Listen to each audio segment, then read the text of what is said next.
Hi guys, Ramp here from Raptastic Paints, and in today's video I'm going to show all of you my stuff. No, that's not what I meant. I meant I'll show you my wee men. Do you know what? With the upcoming Votann Codex, as well as a bunch of brand new units coming very soon, I thought I would show you my current army, being as it is my first 40k army. I've got a Space Wolves army sort of in progress, but I paused because the news of the Votann Codex came out just when I thought I'd finished painting my Votann army for now. So yeah, I'm going to show you my models, tell you a bit about how I painted them, how I based them, and how the models have been performing for me in combat. Now, before you get worried, Votann are very small. I'm far away. Very small, far away. Very small, far away. Got it?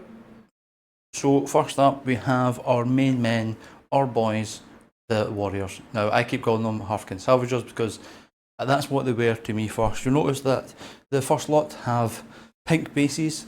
These were my original salvagers kill team, what got me into kill team, then eventually 40k, the first really 40k models I ever had and painted. So these are my firstborn, so to speak, and they're pink. I think I chose some good loadout options for them. The jump pack guy is awesome. He has been nerfed a few times. Magna Rail rifle, plasma beam or rocket launchers, all very fun options. Didn't know at the time that the only place to get the rotary cannon was in the Hecaton salvagers upgrade sprue, so that was a waste, but I think I eventually dug it out of a cupboard for the other ones. I have in total 4 squads of 10 with a good variety of options. I think I've got every heavy weapon option at least twice. I've got a squad full of bolters, a squad full of ion blasters in case I want to swap things up, and mostly plasma weapons on the Thanes because they're quite tasty. In game for me, I've only played Incursion so far, and Incursion, your battle line, sticky home objectives, so they kind of lose their special ability. I think at 2,000 points, a couple of them spread out amongst Sagittars. I can see why people run those, get onto objectives, stick them nice and early, and just hold ground. With the new upcoming rules, I think that's going to be even more important. And as these units are our only battle line currently, yeah, these guys are solid, dependable. Put a cal in them, and all of their attacks gain, or ranged attacks I'm sure, gain lethal hits. So you put them with bolters, the high las cannon, the high las auto cannon, or rotary cannon, two of those, and you're throwing out like 40 dice with lethal hits. That's kind of handy for me anyway. But yeah, I always have a cal to lead them because otherwise they're kind of rubbish. But yeah, they do their job. Decent saves, they move a bit slow, but they've got plenty of weapon options. So I love these little guys. As for painting, see, these have got the very horrible pink base. I don't know what I was thinking. I think I'd been playing Deep Rock Galactic, and I wanted them to be very bright. They've got some, they've all got these resin crystals, which I quite like. Green stuff world, I think they are. Yeah, that's my basing scheme, is resin crystals and glow in the dark. They all glow in the dark. Hopefully, if it isn't unfavourably sunny, which it is today in Scotland, I'll be able to get the blind shut and show you them all glowing in the dark for the end of the video. Okay, so a quick stop at the HQ station, or leader station, what do you call it in 40k. This is my generic cal with his power fist or power concussion gauntlet and a vulcanite pistol, and this is my attempt at Uthar. I decided to make him gold and black. I don't know if I can actually, if you can see that or not. Yeah, just something a bit different. He's a nice big sword. Cal is an auto-include in every list I make. The ability to hand out judgment tokens and give lethal hits to the warriors is really handy. I've never ran Uthar yet. Maybe should give him a shot. Devastating wounds on his both his melee and ranged. Sorry, melee and ranged, yeah. Both have devastating wounds, I'm sure. Could be quite handy. So I might give them a shot at some point. I see what his new rules look like, but yeah, might give him a shot soon. See if he's any good. Now, these little guys, the Jagers, are some of my favourite units that I've painted. Still not used them, only got them painted up a couple of weeks ago. but I just love their aesthetic, their look. The big trench coats, the dusters, whatever you want to call them, I painted them using the same recipe I used for my World War II Winter Americans, which sounds silly, but I just loved the War Paint Fanatic leather range. So yeah, used that for my wee guys. I've got the sniper, a couple of the heavy weapons. No, sniper and a rocket launcher, that's the heavy weapons, and the rest of them have grenade launchers, shotguns, because shotguns are fun. I was told immediately after building them that knives and pistols are the way to go, so that was fun. I'm going to buy another box of these pretty soon because I think they're going to get a bit of a glow up in the new Codex and be a little bit more important in some lists. I know the new vehicle, the Capricus, can transport 5 of them, so if I buy 2 of those I can split an army in 2, a unit in 2. Although they will lose their infiltrate, but I'm hoping it makes up for it. So I'm going to get another box of pistol and knife ones, and hopefully they turn out to be pretty good. I really should use them to infiltrate, to just block a massive part of the middle of the board from Hamish and his deep striking Grey Knights. Yeah, that's an idea. Next up is my Magic Man, the Grimnir. These guys are pretty cool. They're the only ones with sort of psychic powers, and they can either blast their opponents or just skip them with their stick, which is very Gandalf-like, and I appreciate it muchly. They can be joined to the warriors and give them +1 toughness, which is nothing to be laughed at. Toughness 6 is pretty good, and it changes a lot of 4s to 5s, first dice rolls as well. And they can also allow you to think it is the pass a failed courage test or battle shock test. First time you feel like he just says no, actually we pass. Quite handy, and he's got a couple of extra wounds floating around in the form of the corvs, the little drones, so a bit tankier than you'd expect. Used them once, I think. I don't know, I keep saying. I only play a 1,000-point game, so I don't get to use all of my toys at once. I used them once to lead a squad of warriors, and that extra toughness really helps you castle up on objectives actually, so no complaints from me at all. So another hero, this is the Brokier Iron Master. I only recently got him built and painted on the table. I actually have 2 of them because I ordered one of him and one of the Thunderkin, and they sent me out 2 of him and told me to keep them, and they refunded me, so I'm not really complaining.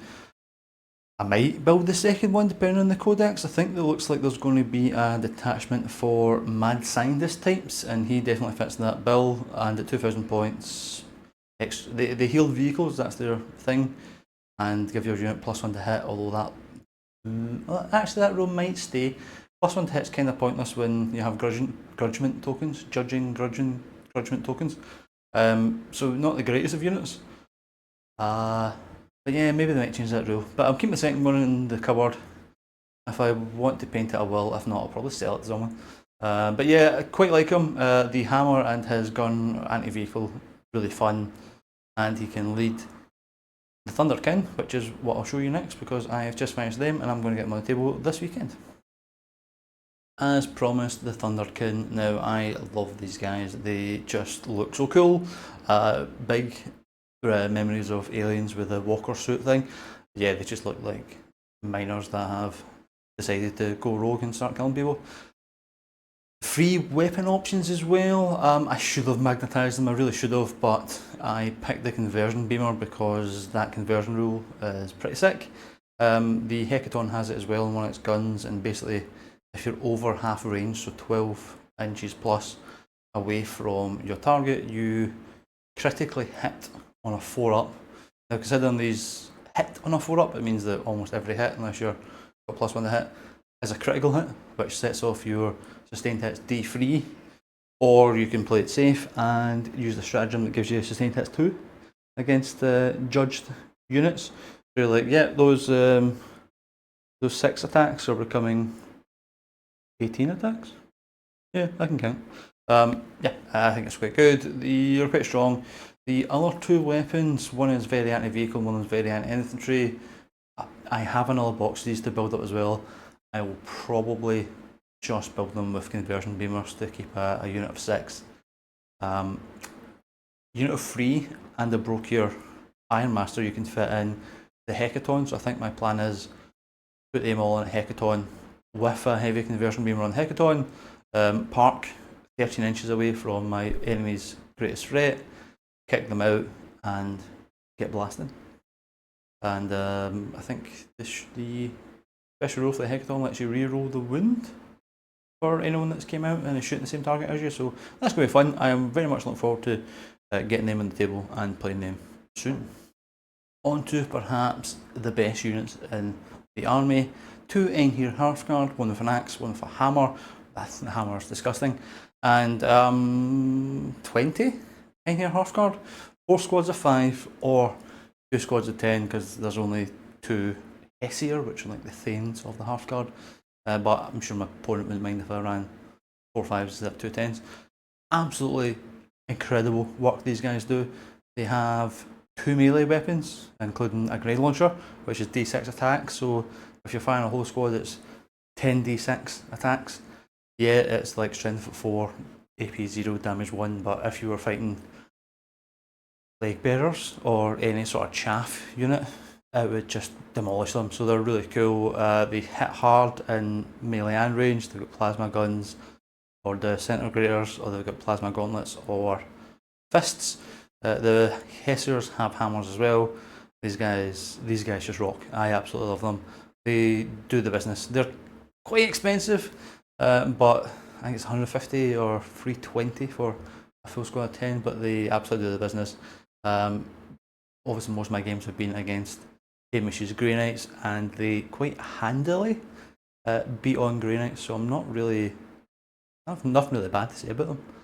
Deep Strike as well, and the Einhir Champion allows them to re-roll charges, and they do mortal, or he does, the champion does mortal wounds on the charge. Unfortunately, of all the games I have played, I have managed 1 successful charge with them, but that is just pure bad dice. No matter how sneakily I get onto the board, rapid ingress, sneak around a corner, just fail charges. But that's not that's not your problem, guys. It's mine. Although maybe if you liked and subscribed to the channel, I would have better dice rolls. Who knows? Who knows? Going back to the colour scheme, orange. When I first saw the Hearthkin Salvagers, they were very orange, and I was like, that is a very striking colour. I decided to paint my army orange and blue because I'm Scottish and I love Iron Brew. That's, as you see, very bright. That tin of orange spray paint came in really handy. It's probably out of focus, but I can't really see. Yeah. And I think, a couple of infantry units left, and then it's on to the big vehicles. My beloved Chthonian Berserks, what else do I need to say? 6 up save, but a 5 up feel no pain, and 2 wounds each. Pretty good. Can be devastating in melee. The hammers have made work of a Dread Knight, and the axes just have so many attacks. It's ridiculous. The Mulgrave launcher is also really helpful if you can get it off. Units being -2 to move and -2 to advances and charges can swing a combat because they won't be able to. Won't be able to get into you before you can get into them. That's what she said. Yeah, love these guys. I'm looking forward to them getting a lot more love in the future. They're getting a detachment where they can be run as battle line, so I'll probably pick up another couple of them at least, as well as everything else that I'm going to be buying. Yeah. Speaking of which, if you want to buy some Votann, you should check out Kelpie Games, where I am getting all of mine from. Link below in the description. There's no affiliate code, there's no sponsorship. Dylan's just a cool guy, and he does a lot for the local community up north that I love to go and visit, and tell him I sent you, and he should give me Pepsi Max. Tell him that as well. Well, if it isn't my bikes, the poor Hearthkin pioneers. I do love the Hearthkin. As I said, I love my paint scheme for them. I went with them on as my beloved bolt action army that I've never used and probably going to sell soon. I love these bikes. They are great.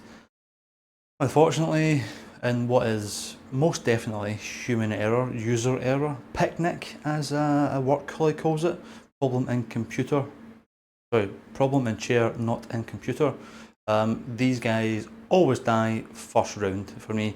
I think I'm just far too aggressive with them in an army that is not a fast aggressive army. I know they're supposed to sneak out and get secondary objectives, but yeah, I just overplay my hand on them. I think they're great. I think they're better in units of 2 or 3. I wanted to run them as 1 of 6 because if you run them 1 unit of 6, you get 2 heavy weapons and you get all 3 of the options. But the search bar roll bar searchlight isn't great unless you're playing against an army with stealth, and you're getting +1 hit so often. I don't really want it. So 2 units of 3, scout up the board, steal some secondaries, die turn 1, don't score any points, great success. That is the story of the bikes. Now for a firm fan favourite, the Sagittars. These guys are great. They are your dedicated transport. I have 2. I'm probably going to get another 2 at some point. I'm getting 2 of the new vehicle, but I think I'll probably get 2 of these as well. They're really handy. They allow you to split your warriors into 2 teams of 5, which I don't do often enough. I usually put a team of Berserks each into one of them to get them up the board into melee, because that's where they're more handy. Now you might ask, why are they 2 different colours of blue? And the answer is so I can tell them apart. That's definitely it. I didn't mess up the painting on one of them. But it's really handy to be able to tell them apart, because if you've got a unit of Berserks with hammers in one and a unit of Berserks with axes in the other, you definitely don't want to run the axes into super heavy by accident instead of the hammers, which I have definitely done. They are magnetised so that I can swap the weapons. That one's not magnetised, that one's pinned. Magnetised, swap the weapons over. This one just has the pins in it because it turns out we don't need to magnetise them. It's easy. Great. They have the meme cannon, the meme beam cannon, the high las, which is great fun. Or you take the smart option, which is the rocket launchers, because you get 2 attacks out of them, so you can split fire 3 times actually, because you get the main bolt cannons at the front. So yeah, great little things that not built for combat. Obviously they're transports, but they certainly hold up their weight in combat. Speaking of holding up their weight in combat, onto the final unit in the army. So here we have it, guys, the Hecaton Chonker Land Fortress, the Hecaton Land Fortress. What a unit, absolutely love it. A lot of points at 1,000 points. At 2,000 points, I'll probably run 2. Weapons are magnetised, extra magnetised actually for no reason. Magnetised bits that don't need to be magnetised, but I did anyway. Magnetised this gun, which can't be replaced with another gun, so who cares. Weapon options are crazy. It's got a very large meme cannon. It's got the conversion one, which is got at the moment, and I think it's a graviton or some sort of blast weapon for the other one. I don't know, I don't use it. Only use the meme cannon or the conversion.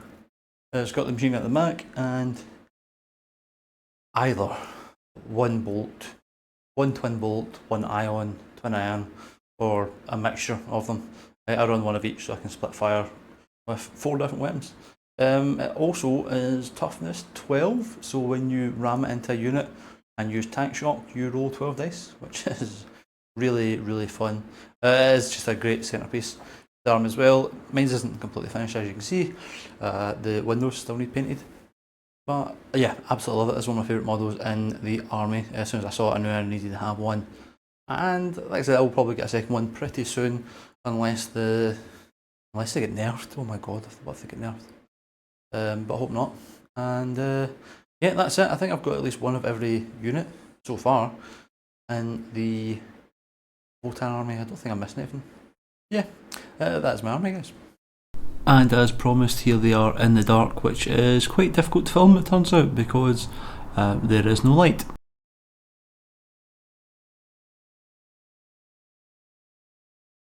And so guys, that is my complete Votann army. As I said, not a well-paid army, not going to win any tournaments for skill or for painting, but I love them. I just love their aesthetic. I love the paint scheme, basing. A great little army. My first 40k army. There's a bunch of Space Wolves in there. I don't want to look that way. A bunch of Space Wolves in there that are next on the list.